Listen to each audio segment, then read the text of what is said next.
Costly mistakes to avoid when doing serviced accommodation.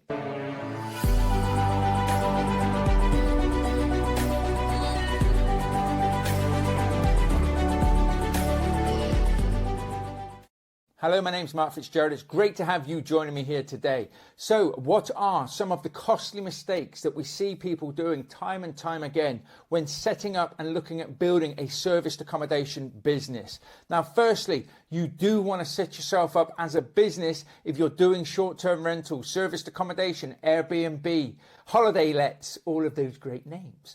But some of the fundamentals that you need to make sure that you have in place or that you are aware of are critical to your success. You see, you can lose money doing serviced accommodation or any other property strategy for that matter as quickly as you can make money if you do not know what you're doing. So in this episode here, I'm going to help you with that right now. So firstly, depending on whether you own the properties, maybe you have some buy-to-lets and you're converting them into serviced accommodation units, or you're looking at doing rent-to-rent, which is where you take on control of somebody else's property. You give them a guaranteed rent. You take the property over as if it's your own, okay? But also on that, you've got to watch out for mortgage restrictions when it comes to doing your deals. What do I mean by that? Well, let's say that the property does have a mortgage on it. If the property doesn't and isn't a leasehold property with any restrictions in that, you're laughing. But majority of the time, it's going to have a mortgage on it. Most investors have mortgages on their properties.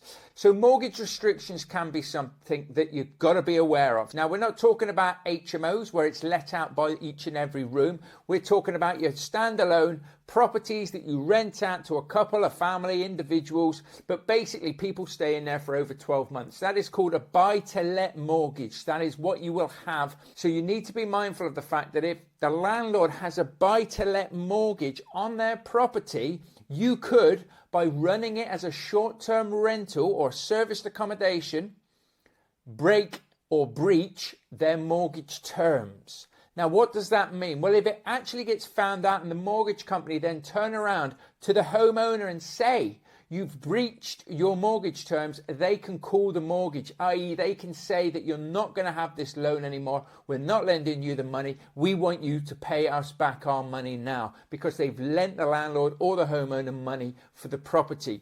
So this can put you out of business as quickly as you get into business if you're not careful.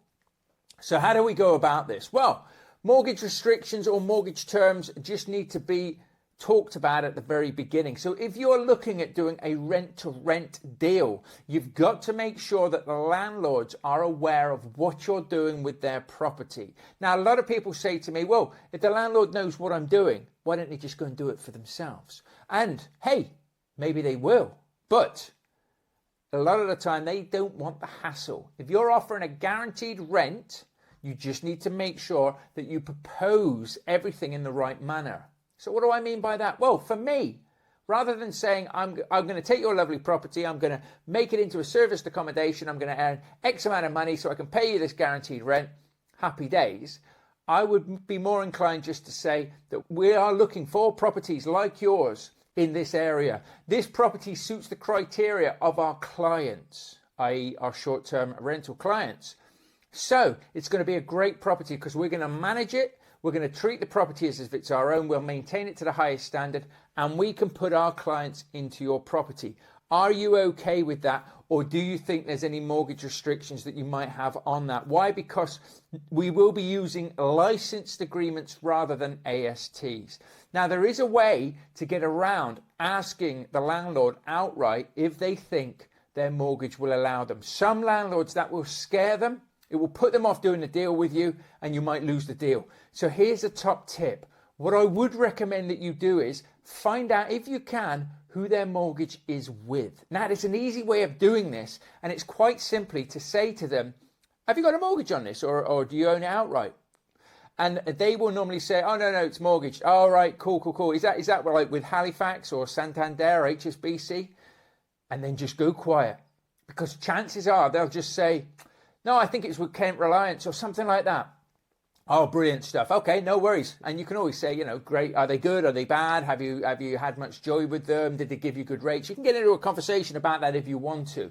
But once you know that, you then want to make sure you're connected to an independent mortgage broker, somebody who has the lay of the land of all of them. So don't go to your high street banks, go to independent mortgage brokers if you need, or like me to refer you to a few. And I don't just say one. There's a couple that I'm very, very close to and that I work with my own projects and everything. So I can recommend those. Just reach out to me. More than happy to do so. Ask in the comments, descriptions, reach out to me on social media, DM me, who is it? And I'll let you know, and you can go and speak to them yourselves. But have an independent mortgage broker, you can go to them and you can say, this landlord's got a property in this area, they've got their mortgage with Kent Reliance. Do you know on a buy-to-let mortgage if Kent Reliance would allow short-term rentals? Okay, chances are they can ask or find out, or they might even know. It's a really good way to get around the back door, so to speak, without actually scaring people off. Because if they do say, no, Kent Reliance, no chance whatsoever, that is when you would have to dig deeper and go back to the landlord and say, I need you to ask your mortgage company if you're allowed to do this type of deal on the property, if they can give you permission. Okay, and sometimes they will give you permission, other times they won't. But it's very, very important not to force a deal that's never going to be a deal. You don't want to then get this deal thinking, I'm not going to tell him, I'm just going to go ahead and do my own thing. You spend X amount of thousands in there because it's serviced accommodation and you want to make it look really, really nice. And then a month later, you're told that you can't do it. You've got to take the money, you've got to take all the furniture out. It's a bad investment. Okay, so very, very important you check mortgage restrictions on any properties that you're doing. Okay, this is something I help people with, I help my clients with. We make sure, as I always like to say, and if you've ever watched my videos or listened to the podcast before, you'll have heard me say, set yourself up for success, because that's what it's all about. We've got to be the property professional of our area. That brings me on to leasehold restrictions. So some people will be saying, I'm going to go for apartments, 1 bed, 2 bed flats. I always find 2 beds is probably the best, because normally with a 2 bed property, you can sleep about 6 people on there. It gives you plenty of scope. 1 bed, maybe you get 4, but 6 is normally a sweet spot for us in our business. If it's a leasehold property, if it is an apartment, and some houses are as well, but if it has a leasehold on it, you need to see the terms of the lease. More and more leasehold properties now, apartments that are being built, apartments, flats, depending on where you are in the world.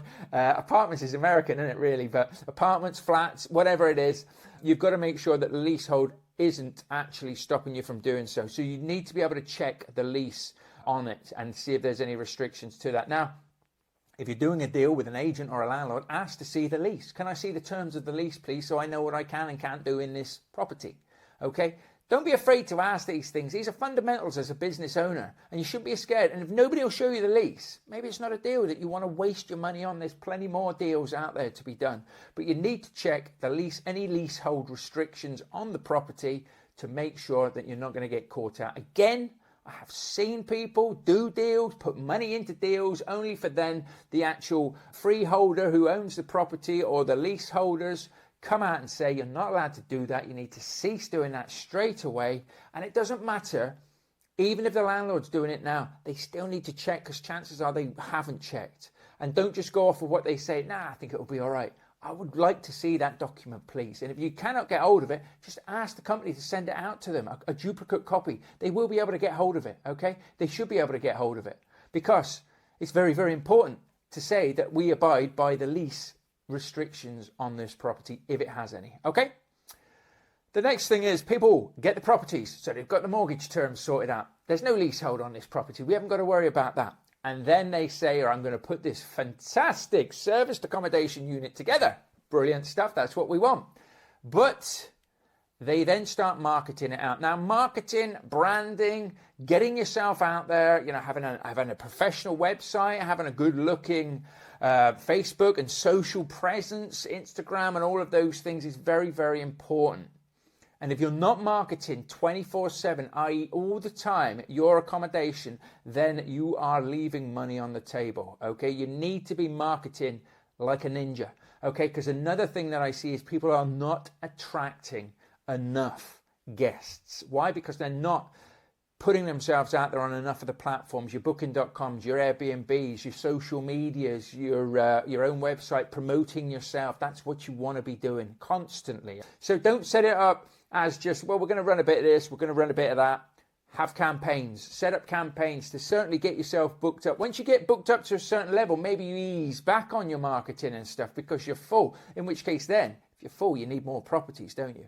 And I would say also, if you've got 5 or less properties in a certain area, look to work with other people, look to work with other serviced accommodation companies, potentially even management companies that are out there, because chances are at some point you will run out of properties. You might get overbooked, and you want to be able to support that by maybe just giving a booking to somebody else who you know is good that can look after it for you. But you need to make sure you're attracting enough people to your properties, or you're going to be losing money.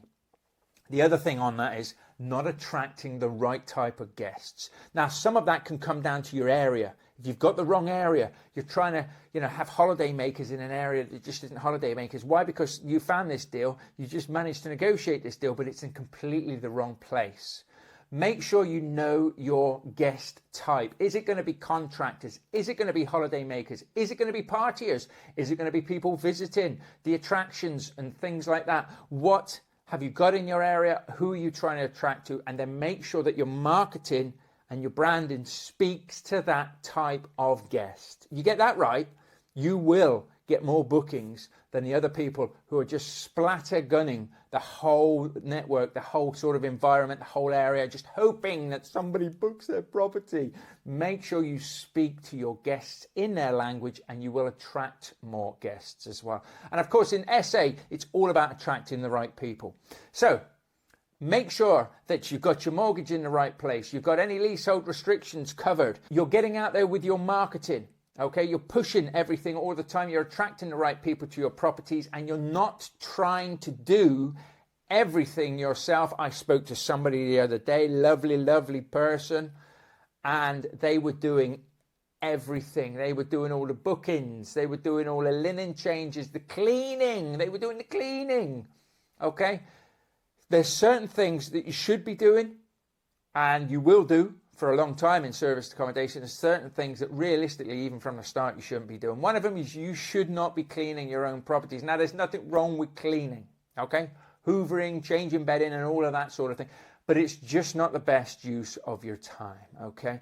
If you think to yourself, well, I can save 20, 30 quid on cleaning if I do it myself, that's what you rate yourself at. That's the time, that's the hourly wage that you give yourself. Don't give yourself such a low hourly wage, because you should be out there trying to find more deals, okay? Attracting guests, not in there, in the weeds, as they say, trying to do everything yourself. So you need to start building systems in. You need to start systemizing things as much as possible. This is, again, something that we work very closely with our mentees, our students, making sure that they're not trying to do everything themselves, making sure that they're building a systemized business for the future. They're not just trying to piece everything together from, bits of knowledge and then struggling their way through, because that's where you start to lose money, okay? So make sure that very early on you know good systems. Why? Because they're proven, because other people with successful serviced accommodation businesses are using those. And of course, you can then just say, what should I use for this? What should I use for this? How do I attract this? Who do I go here? Whole power team's there. Ticket in the box. We're out there. We're just looking for deals. We're going to grow this business and try and make as much money as we can whilst doing an excellent job for the people that we're working with. And the last thing that I will say that you have to make sure that you get right is your service. Okay, it's called serviced accommodation. It means that we want to be delivering a VIP service to each and every client that stays in our property, okay? You've heard the old saying, the customer's always right. Well, we know for a fact that they're not, but there are ways that we can do things to make it feel and think that they are right. But of course, if something goes wrong, you have to be proactive on it, okay? If somebody is there and maybe the last night, for whatever reason, the boiler, maybe the pressure's just dropped, but the boiler stops working, so there's no hot water. Maybe there's no central heating for that evening. You cannot get anybody out there, okay? Refund them. Just give them a refund. Just say, I'm ever so sorry this has happened. We've never had it before. We couldn't get whatever it was fixed in time for you. Give them their money back. Why? Because I'd rather have somebody give me like a 4 or 5 star review to say, do you know what? It all went wrong, but they couldn't have been nicer to us and they gave us a free night or they gave us a voucher. You know, don't be tight when it comes to your service element. Remember, it is all about service and we have to have the best service, 5-star service, VIP service. So look at your different contingencies. If something is likely to go wrong, something is likely to happen, how can you solve that, or how can you have damage limitations if something like that happens? Okay, so let me know in the comments or descriptions or on social media, or just reach out to me if any of those elements have really helped you and you've thought to yourself, do you know what, I've never really thought about that, but I'm glad that I've watched this or listened to this, and I think that's really going to help me moving forward. And of course, do check out thepropertyunleashed.com. We have serviced accommodation ebooks and guides, as well as free training. We have rent-to-rent guides, we have HMO, deal sourcing guides as well, to help you get out there and do the best property investment that you can. We obviously have paid training and products. If you want to come in there, follow a simple roadmap, which is so detailed and with such great support that it's unbelievable, blow your mind at the end of the day, with coaching sessions and everything to make sure that you only do the best deals, then you'll find them all there. And hey, if you take on one nugget from this episode and you can leave a 5-star review, then please do. I would really appreciate it. Thank you for joining me here, and I look forward to you joining me in the next episode. Hey, let's do it now. Come and join me now.